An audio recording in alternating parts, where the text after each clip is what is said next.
What is going on, everybody? This volume is dedicated to Mr. Joseph Henry Blackburne. You may not have heard of this gentleman, but at one point in time, a little over 100 years ago, he was one of, if not the best chess players on the planet. This guy was so good that in 1899, he beat reigning world champion Emanuel Lasker with the black pieces. Yeah. Mr. Blackburne was a huge fan of the Scotch game: e4, e5, knight f3, knight c6, d4, e takes d4, knight takes d4, bishop c5, bishop e3, queen f6, c3, knight e7, and then bishop c4. But there are several variations that deviate on the seventh move, such as the Paulsen Attack. We haven't covered it yet, but the Meitner Variation, and the move queen to d2 was named after him, the Blackburne Attack. Mr. Blackburne was not the first player to try using the Blackburne Attack. Both Louis Paulsen and Emil Schalop both had tried it.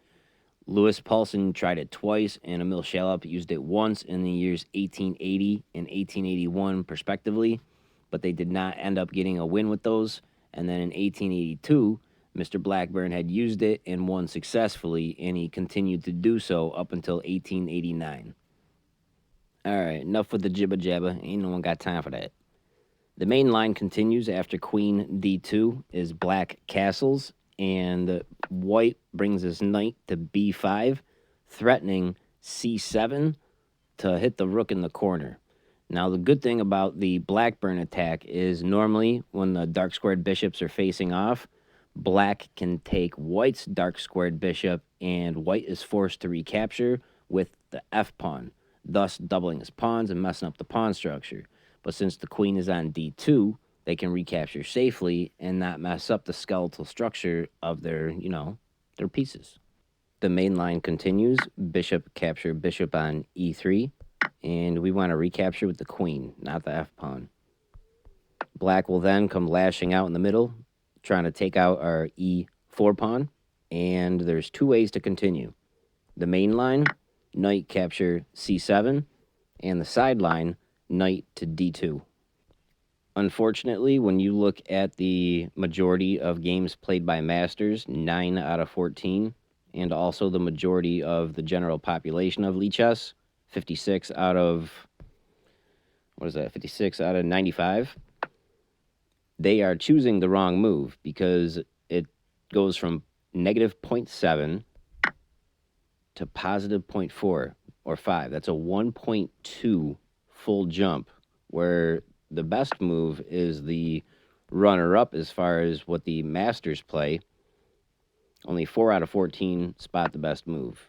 It's bishop d7, long castles, and then the rook will either come to c8 or d8. Both of those are acceptable as far as the best line continues. But people keep choosing pawn take pawn, knight take pawn, queen e5, knight c5, capture, capture. Can't argue with it. Still under one pawn difference, but it's definitely not the main continuation. There's just not enough theory, I guess, built up at this point in time.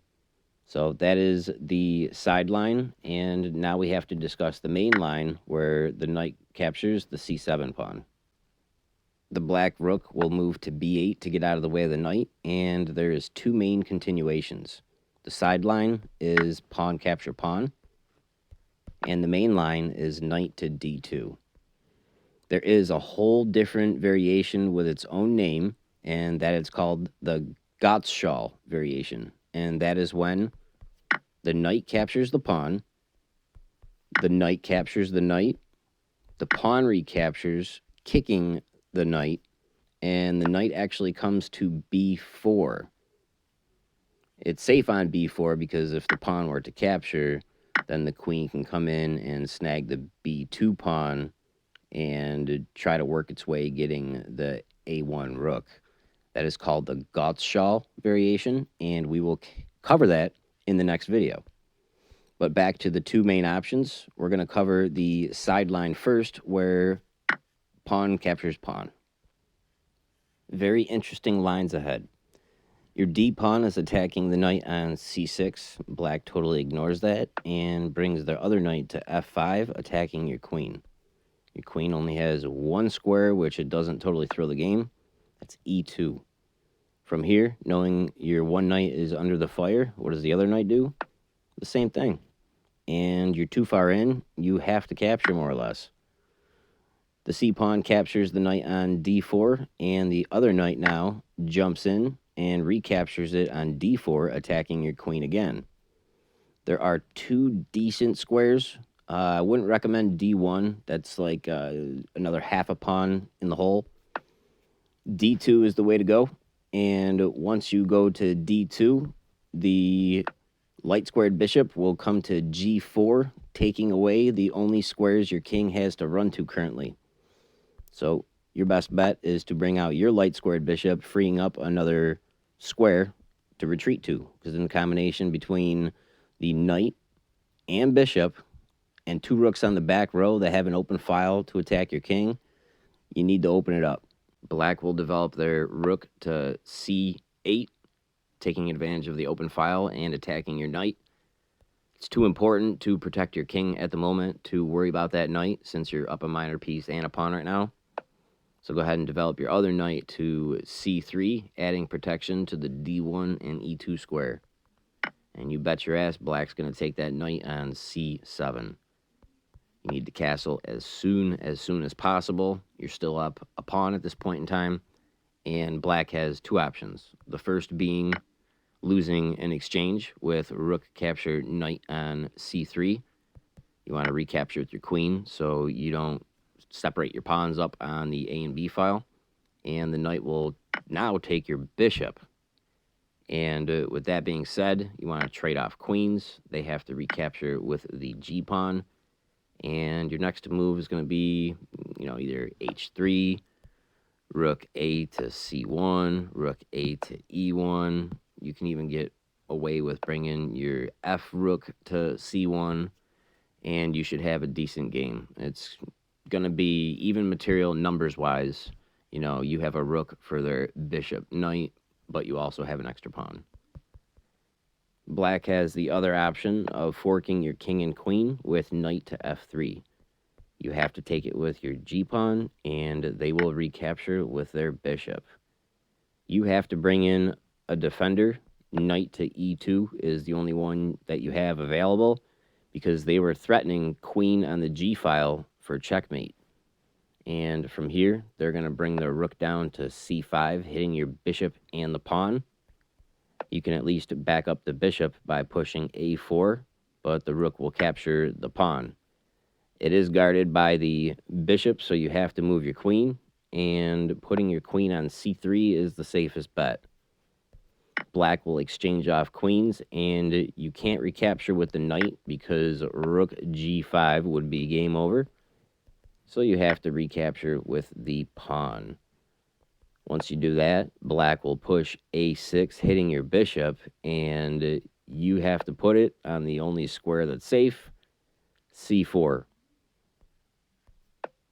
Black will put their rook on c5, hitting your bishop, and you have to bring it now to d3, and this is when Black has two options.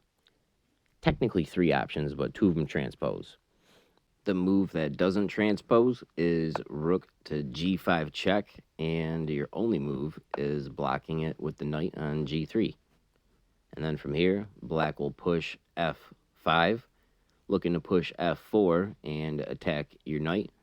But remind you, you are a full minor piece up right now, so you can afford to let one go.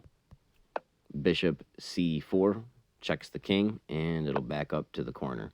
Black's other two moves, which transpose, are rook to d5 instead.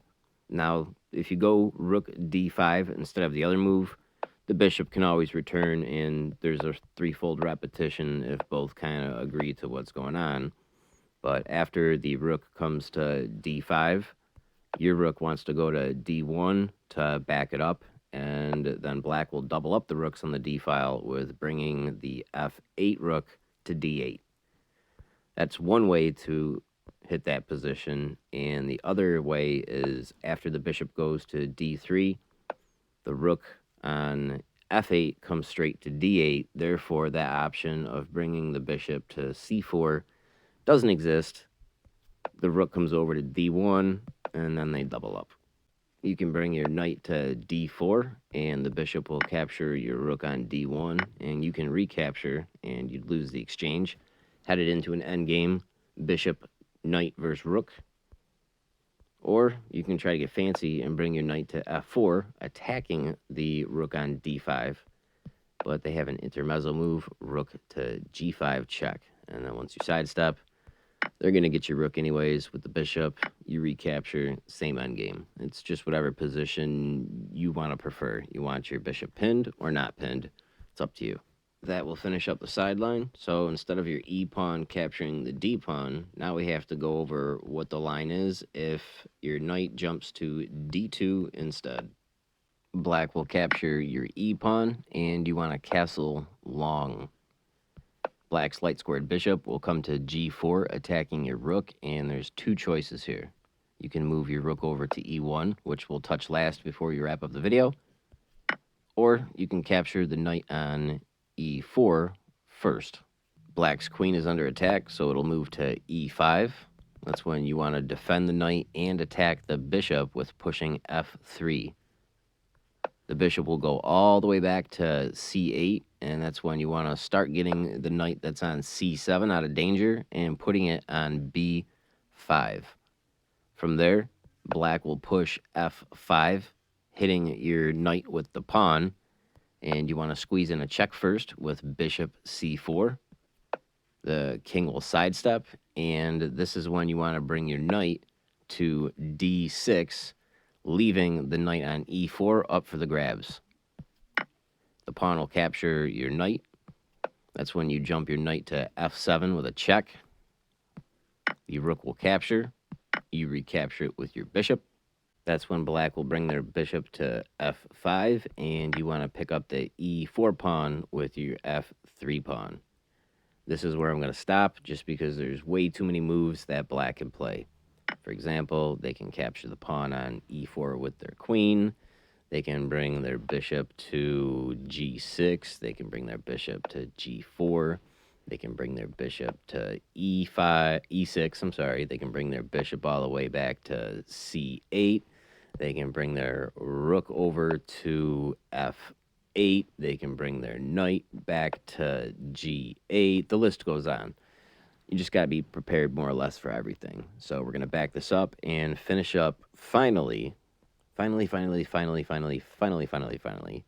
with getting the rook out of trouble and moving it to e1. Black's going to push a6 and see if it can take out that knight on c7, because that takes away its last escape square. And the e4 pawn is up for the grabbing, so your knight can go ahead and snag that. And that's when black's queen will go to e5, threatening to capture the knight on c7 now that it has no escape square. So we can kind of fix that problem with bringing our queen to g3, because now the queen can't capture it. If it did, it would have no defenders, and our queen would pick it up. So black's going to go ahead and trade off.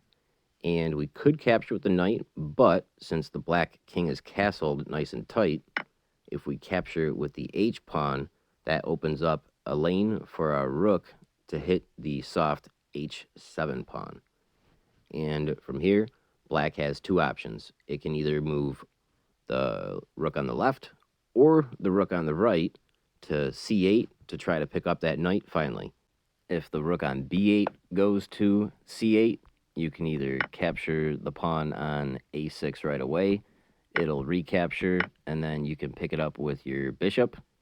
The rook will come to c7, and you got to figure out some safe square to bring your bishop back to, but you have three passed pawns all on the queen side ready to go, and there's no pawns to stop you. So you're down a minor piece, but you have three pawns that are good to march and try to promote. If you got a strong endgame with pawns, you might want to try that one. On top of just capturing the a6 pawn right away. You can also push f3 first, and the bishop will come to f5, and then you can do the whole shebang, shebang, shebang. And to cap off this beautiful video of the Blackburne attack, if the rook on f8 comes to c8, it's similar, but a slight difference. You have the same option of doing the whole capture knight recapture. You have the option of doing the push f3 first, and you have the best option of using the rook to kick out the bishop. And once the bishop moves, you take a6, bada bing, bada boom. Best bet right there. That'll wrap up the Blackburne attack.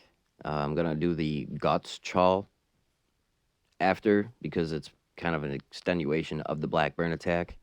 And it'll probably be a really short video, but I do appreciate you guys. We're really moving along nice on this series. We only got a couple more variations to cover before we start digging into the Scotch Gambit lines. I'll see you on the next.